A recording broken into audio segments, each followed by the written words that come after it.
Hello, and thank you for tuning in to the Dandemonium podcast. This will be episode 49. This is the October full moon special. So close to episode 50, where I consider it a milestone. It only took me about 3 years to get there, but we'll get there.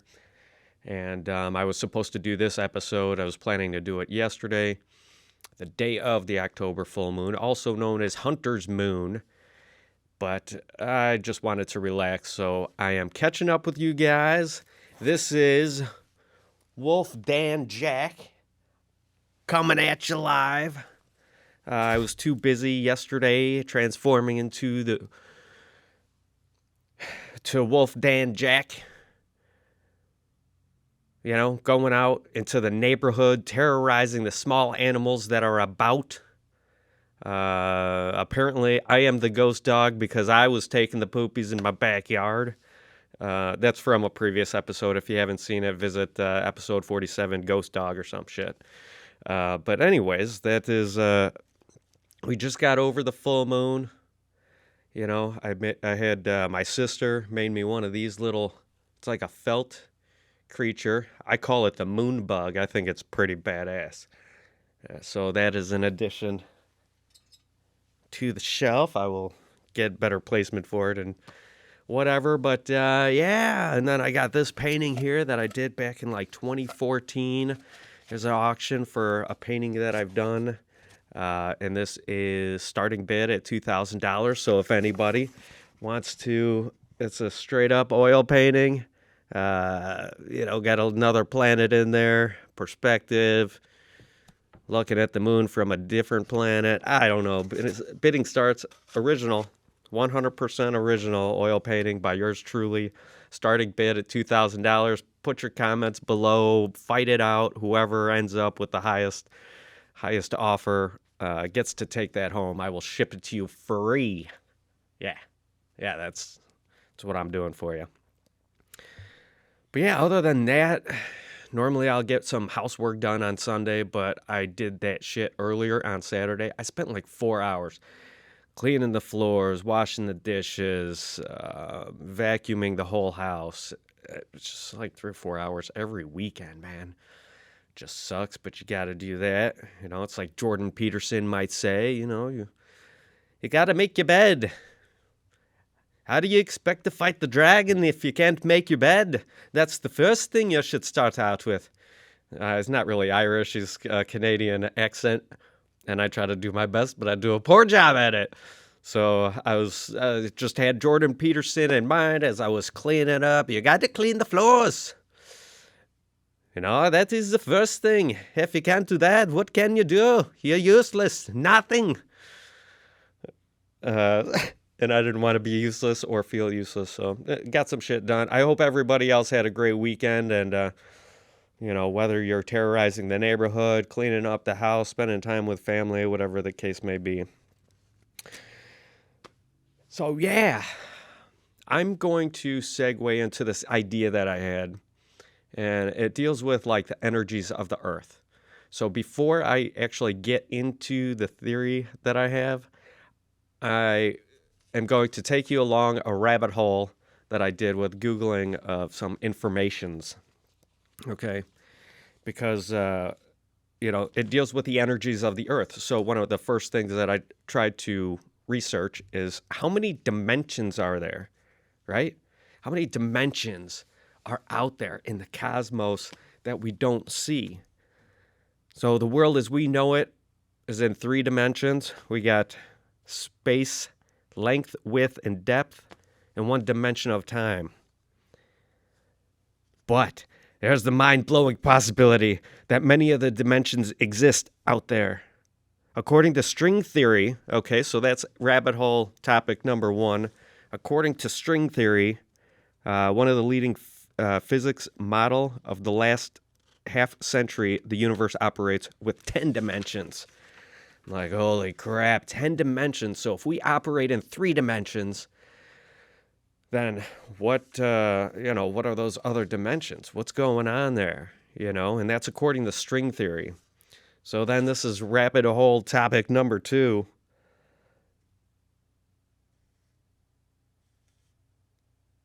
man, I don't want to read this. It feels fake. I felt like it was going to go smoother in my head, but so that was, and then I searched, when was string theory proposed? In the summer of 1968.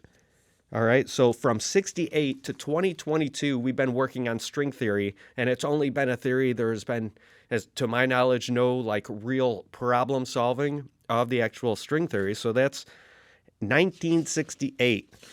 And then the next question that I asked Google was, when was the first Hadron Collider built? Because it does say in that last one, while a visitor in CERN's theory division, Gabriela Venezuela, wrote a paper called Construction of a Crossing Symmetric. And that was like, I don't know much about string theory. So rabbit hole topic number 3, it deals with CERN's. And CERN's is like the Hadron Collider as well. So the Large Hadron Collider is the largest and most powerful particle accelerator. It first started up on September 10th, 2008, and remains the latest addition to CERN's accelerator complex. So this is in 2008. All right. And then the next topic that I searched Google is element 115, because I think there was some sort of like recognition with like an element 115, and if anybody has knows anything about ufology, is that how you would say it? UFOlogy, and like Bob Lazar, for example, like he was talking about element 115 back in the 80s. And this is from a division. He was employed at Area 51 facilities, said to have just witnessed testing of certain UFO-like, spacecraft, aircraft, whatever. So element 115, and he was talking about this back in the 80s, but it was first synthesized in 2003 by a joint team of Russian and American scientists at the Joint Institute of Nuclear Research in Dubna, Russia. Okay? That's in 2003. So you got another, like, we'll call it for, plus or minus 15, 20 years outside of that, where Bob Lazar mentioned this. There was nothing on the periodic table of elements, things like that, but now it is, and it has been recognized. And yeah, in the 80s, he was said to be on a project to reverse engineer extraterrestrial technologies. All right, so I looked up Bob Lazar and element 115. I already knew that. I should have maybe had this in a slightly different order. And then Area 51, Roswell alien, right? That incident was back in 1947, New Mexico. Yeah. So with that, right, there's a lot of things that are unexplainable. Oh, yeah, and then the Mars Attacks movie, that was really great. Mars Attacks, back in 1996. Tim Burton, director. All right. So, and then I'm going to backtrack. This is all over the place. I'm sorry, folks. All right. I hope you could stay with me here because I got my theory coming up and it will all come together. Right. So it was saying previously, if you remember and have been paying attention, I was saying Google had mentioned 10 dimensions, but the 11th dimension, because I thought there was 11 dimensions, or heard that at some point. The 11th dimension is a characteristic of space-time that has been proposed as a possible answer to questions that arise in superstring theory. So we're already on superstring theory, and we haven't even figured out string theory, right? But it is supposedly the different dimensions string theory holds the answers to the possibilities and wonderment of the 11 dimensions. Pretty crazy stuff. So I say all this whole packet, I printed it out, I did a little research. What does it mean? Nothing.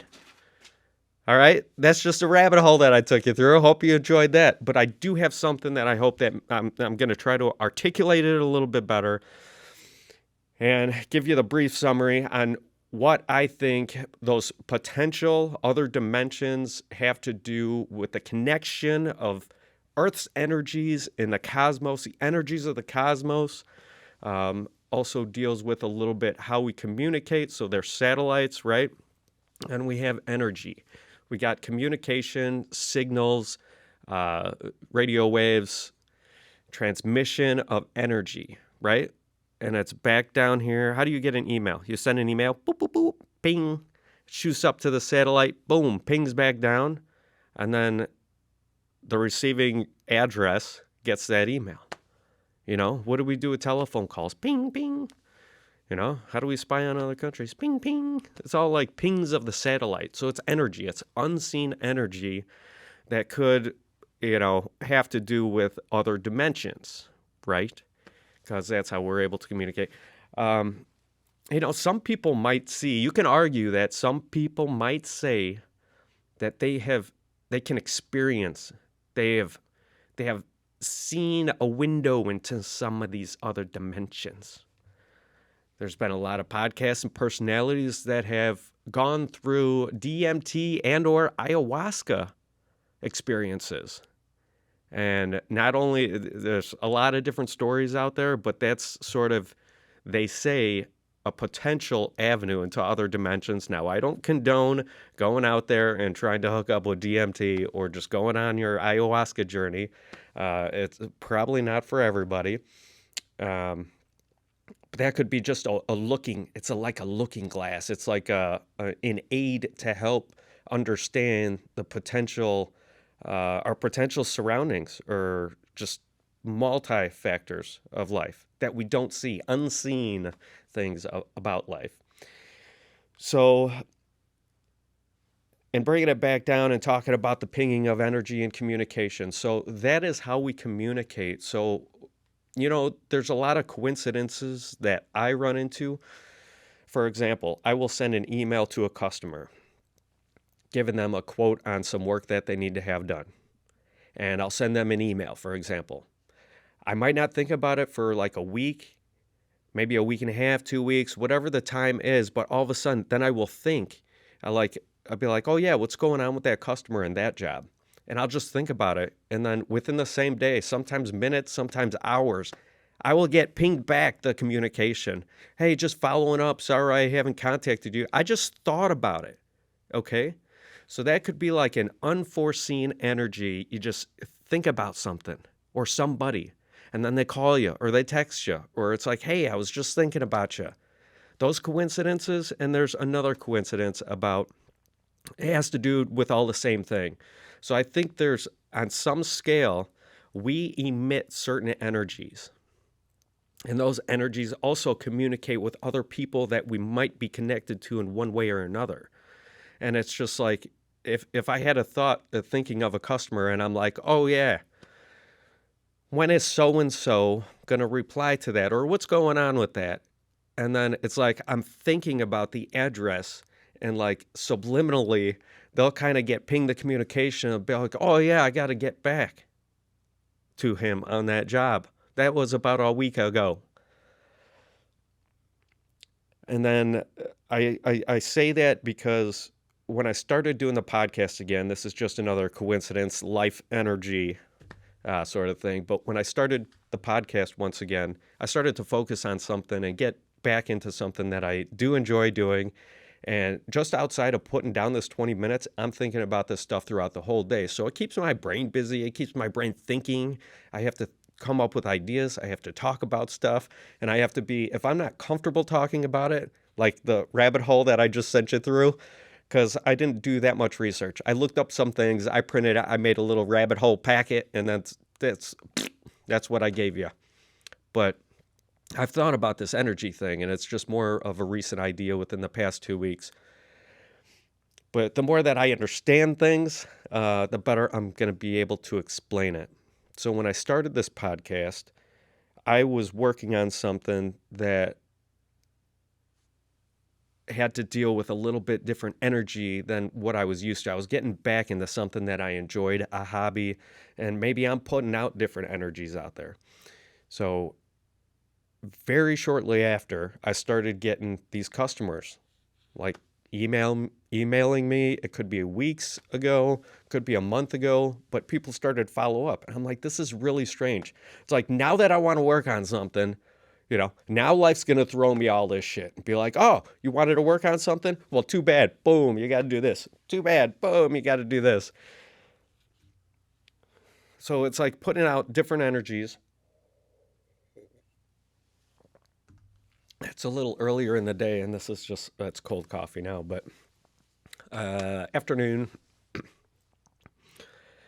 I'm putting these energies out there, and then it's like, life's throwing energies back at me. It's like a pinging of boop, communication back and forth somehow, one way or another. Maybe the different dimensions have something to do with that. Maybe it's just a coincidence. Or maybe it's not interdimensional. However, it is a life's energy. People think like crystals contain some sort of energy, right? And I don't know a lot about the crystal theory, but that could, you got one. It's like essential oils. You use one for one purpose, use one for another purpose. This one's supposed to be high energy. This one is supposed to be pure love. This one is, I don't know. I don't know crystals. But could all have to do with the same thing. Could be a bunch of hoopla. I don't know. So I say all that to say, $2,000, boom. Free shipping, contact me. This podcast might be a little clunky, but I did my best, okay? And let me close with this. Let me talk about one more thing, all right? And I wasn't going to watch this series, but I was on Netflix, and I'm like, let's see what that Dahmer series is all about. It's fucked up, folks. It's pretty fucked up. And then I was like thinking, before I even turned it on, I was thinking, what is it with people and these crime stories? I think that is kind of it's like a coincidental, I don't want to say hive mind, but it's something where it's like people latch on to this idea and they're like, oh yeah, that's me. I love these crime documentaries. And like, if you're somebody that watches this shit all the time, I don't know how you could do it. Cause it's like, especially the Dahmer one or very similars, there's, not, we're in 2022. Like, you guys are creating some of these little Dahmers. You guys don't even know it. Not you. I'm not saying, I don't think anybody that would listen to this podcast, but you never know. There's like crazy things. People do crazy things, and like the mind is a crazy thing. And it's very disturbing. Very disturbing. So if this is like your comfort zone of watching like true crime, high crime, whatever the hell you might call it, kind of serious documentaries, and you like, yeah, I love that. Yeah, just before I go to sleep. I think it's just funny that something that people like to say. Like, yeah, I put myself to sleep watching crime stories, watching murder mysteries. I mean, maybe once in a while it's like, that is weird. So it like jogs your brain and it's like, that's a little weird. Maybe it makes you feel better because it's like, man, I'm glad I'm not like that. Woo. I was dealt a lot better hand than that motherfucker. But everybody's got it rough. We got, I think social media, we're going to see a lot more little Dahmers out there because of social media and technology and overwhelming, and this is on a serious note, an overwhelming amount of just excess of information that we weren't really programmed to take in. So I think that's contributing to some sort of psychosis, especially being exposed to that, like all that different stuff at a young age, and like it's kind of out of hand. So even if you try to mitigate or control it somehow, I don't know. Everybody still sees a lot of fucked up shit. There's a lot of fucked up shit going on in the world. Another serious note, and now I'm just going off on a tangent, but one more thing to think about just as far as the fucked up shit, like pay attention to what's kind of going on. Try to find reliable sources for the news as far as what's going on in Russia and Ukraine, because that is crazy. Like, it's just been escalating, and now there's been more escalation. So it's very serious stuff. Crazy stuff. But if you don't pay attention to that, that's probably, you're better off. And just listen to this podcast. I'm not going to go into the details, the nitty gritty about Jeffrey Dahmer and or the war or the escalating brink of World War III, but you never know. Yeah, anyways, I don't know. That went off on a tangent. I didn't even have anything about the full moon, really. I didn't even really talk about the full moon. Other than I walked around, I was Wolf Dan Jack, running around naked in my wolf suit, my real wolf suit, transformed into a wolf, attacking local small critters and predators. So on that note, I have no control over that, though, okay? All right? So don't come at me like you shouldn't do that, Dan. I can't control this, okay? Every month, it's like, turn into this guy, huh? Every month. This is so corny. This show is so bad, but I have more subscribers than I did last week. Actually getting a few views, 30, 40 views almost on some of the recent episodes, which is really great. I really, really appreciate that. You like, share, subscribe. Tell me in your comments, what is it with these crime documentaries? Huh? What do you like about those things? Kimmy, get in the comments, write down some of the funny stories or like strange coincidences that you feel Life Energy has kind of fed you. And it's like, yeah, I was talking to my Aunt Susie one time and we bring up, I don't know what the hell it is. I was just going to make up a story, but I can't. It's not part of the show. Fully unedited. This might not be the greatest episode. Let me, one more thing about the moon. I don't know if it's fake news or not, because with the overwhelming, like I mentioned, overwhelming amount of communication and information that we're exposed to, I see articles where it's like China finds an energy element, a new energy element on the dark side of the moon. Is that true? I don't know. Did I look it up? No. Am I telling you guys like it's a true thing? Yeah. Because it's a moon fact or fiction. I don't know what it is right now. But the moon's a weird thing. It changes the tides. That's got to be some sort of energy, right? Water. So it affects the water and the tides on Earth. You know that we're made up of anywhere from 50 to 60%, I think it is. Maybe 50 to 60% water. How that affects us. People think that the full moon, people turn into lunatics on the full moon. There's been studies, like psych wards and whatnot. They would like close the windows. But at the same time, people weren't exposed to the full moon, like transforming or anything. But they would just, it'd be like off. It'd be extra hyper, extra wild, a little weird. So it's like weird coincidences, right? So is that a full moon, dimensional full moon energy that somehow it's pinging back to us? I also did a search on Google about the full moon, and there was like 11 misconceptions about the full moon. Another one was like dogs might have more frequent visits on the full moon, but then they're like, well, that could due to the people wanting to go outside and take their dog for a walk and look at the full moon. So it's like all these coincidences that they were just not lining up. Very interesting stuff. Maybe I'll get into that. Maybe I'll actually do a little bit of research, be a little bit more prepared for the next full moon episode.